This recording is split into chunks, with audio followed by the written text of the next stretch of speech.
Yes, good stuff. Good.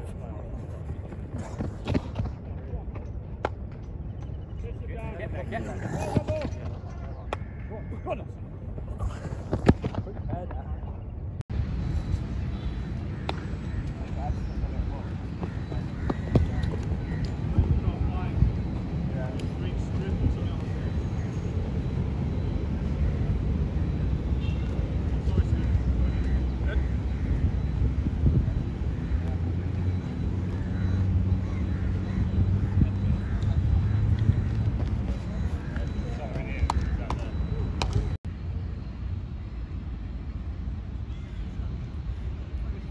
Skip for height, start small, build up.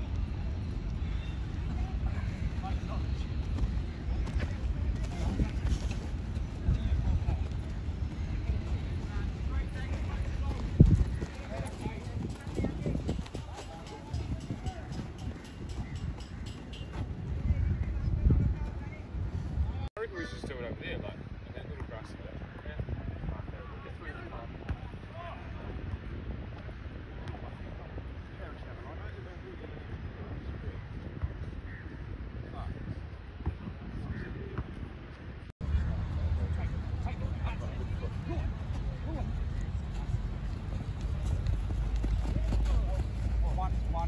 One. Just get a little bit of rest. Go on, birds, all the way through.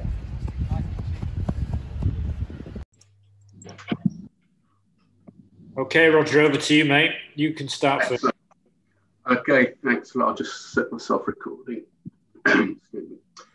Hi, Ollie, how you doing? Good, thanks. Yourself? Yeah, not too bad, thanks. Thanks for speaking to us.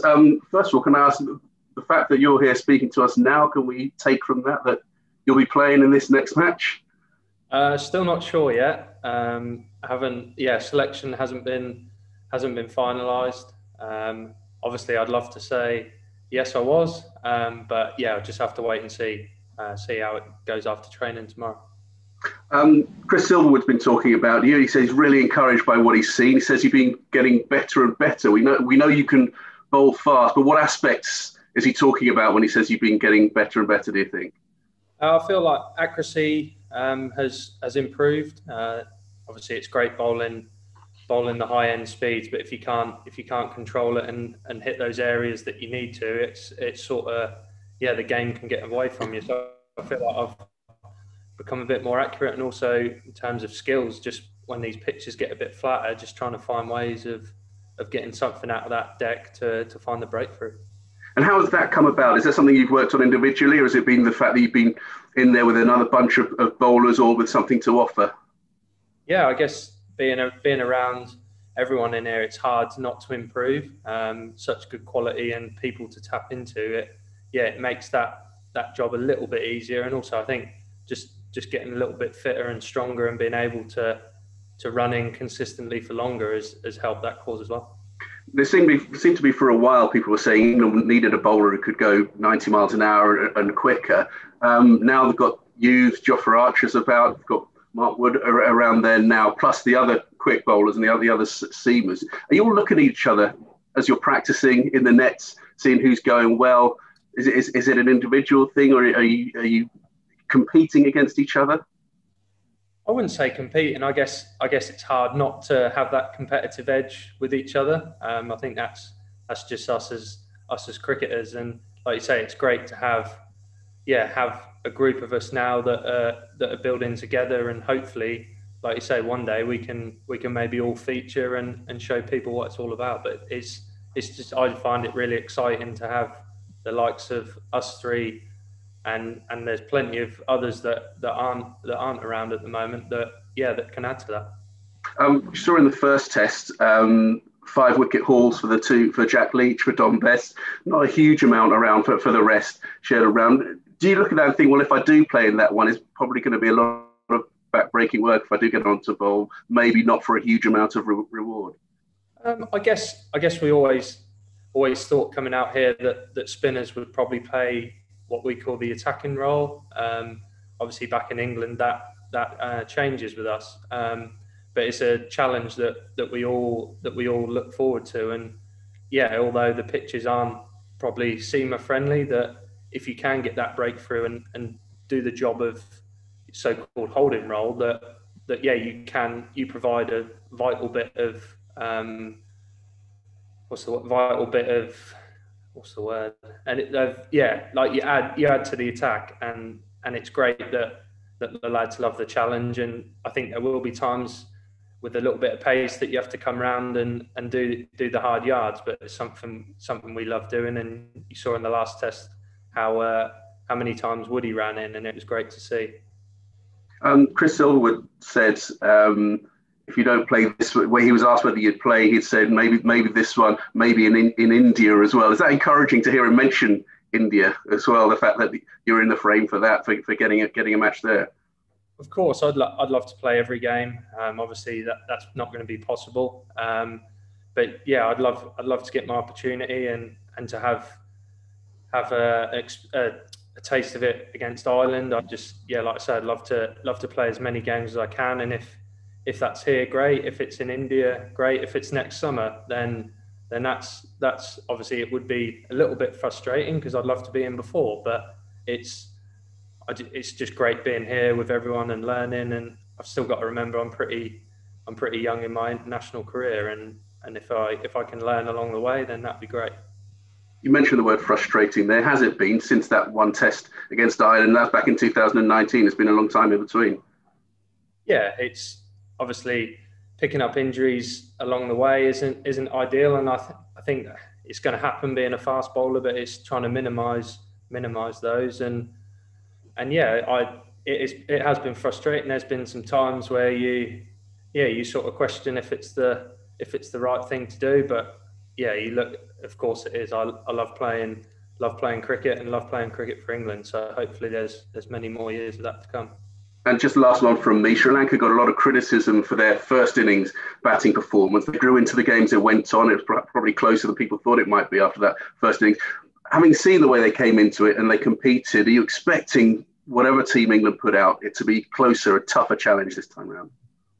Yeah, I guess looking back, you didn't expect them to produce a score like that first innings, and then they showed in the second innings that they can put runs on the board and make it tough. That the chase was probably a bit more nervy than we'd liked, but no, it sets us up for an exciting last Test match. And we saw when we were back in 2018 that if teams score in the first innings, that team batting last, it makes it very difficult. So yeah, it's exciting what's to come. That's great. Appreciate it. Hopefully get your chance in the second test. I'll let someone else jump in now. Cheers. Cheers, Roger. We'll go with Rory and then Scott. Go ahead, Rory. Ollie, when you won your cap against Ireland at Lords, would you have been disappointed to find out that might be the only one for a year and a half? Were you thinking, it was an Ashes summer, were you thinking that was the start of something?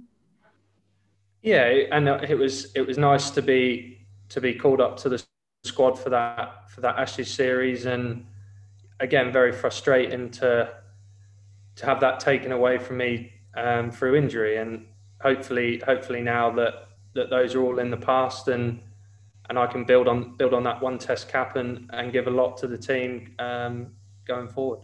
Roger's obviously mentioned that Galle not known for giving too much assistance for you guys, but if we rewind a bit, I think it was your first one-day series against Sri Lanka, you got a bit of joy out the pitches over here, and you had Dick Weller jumping around a bit. Do you feel like you can get them hopping about a bit even on these pitches? I'll give it my go. I'll give it my best go. They're obviously not as seamer friendly over here as you might say elsewhere. But we saw in the first innings that with maybe first innings, first morning, it actually, there is a little bit in the surface. And if we lose the toss and bowl first, then I think we've got a great chance of again the likes of Brody and Jimmy and that to take early wickets to make a massive inroad into their order.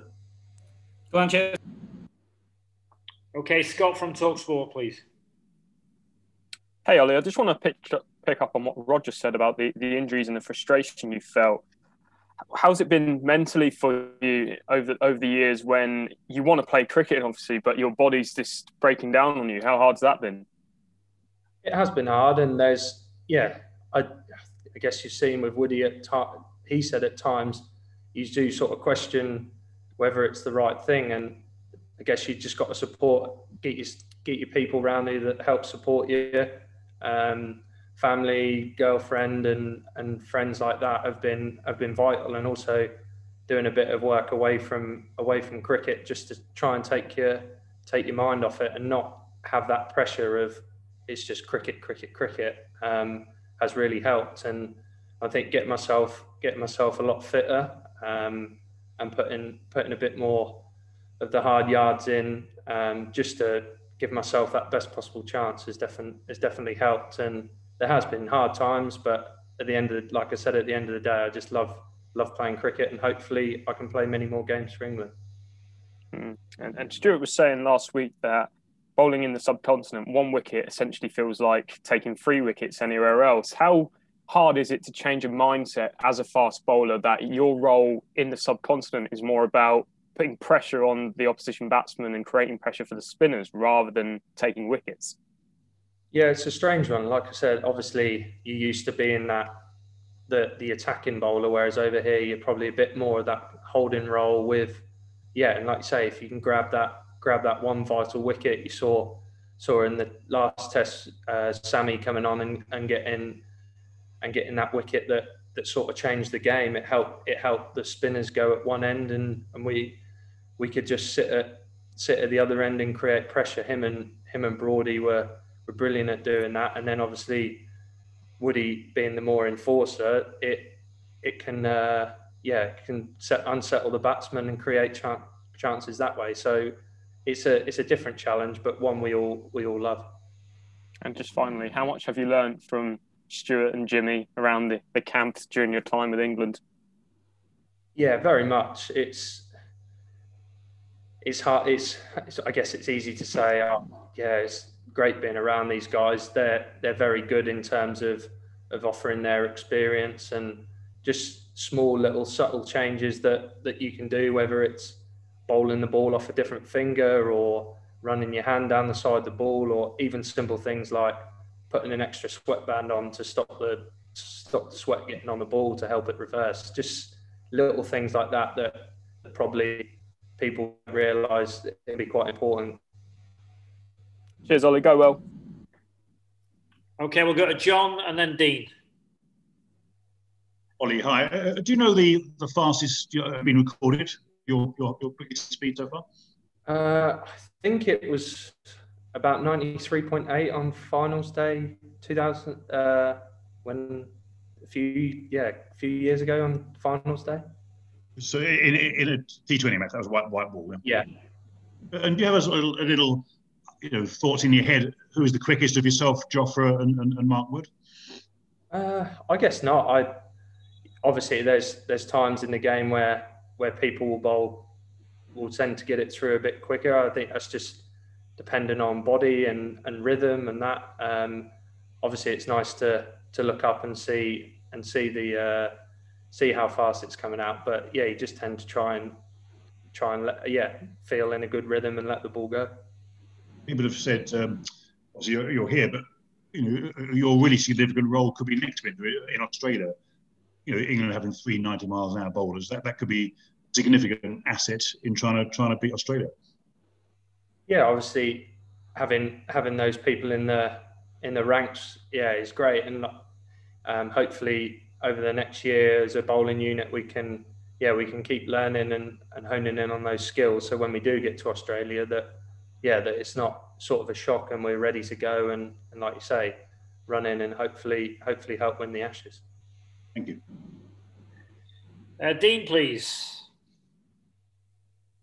Hi, Ollie. You said that you've been enjoying some other work. I noticed you did something at BBC Norfolk. Are you hoping to be the next Alan Partridge then? I don't know. I don't think I've sort of got his witty banter about me. I'd like to obviously move move forward with that, and hopefully something can come of it. Yes, hopefully later down the line and not too soon.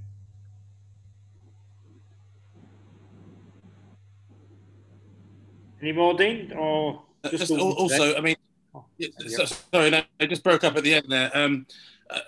I suppose the point with that, looking at outside of cricket,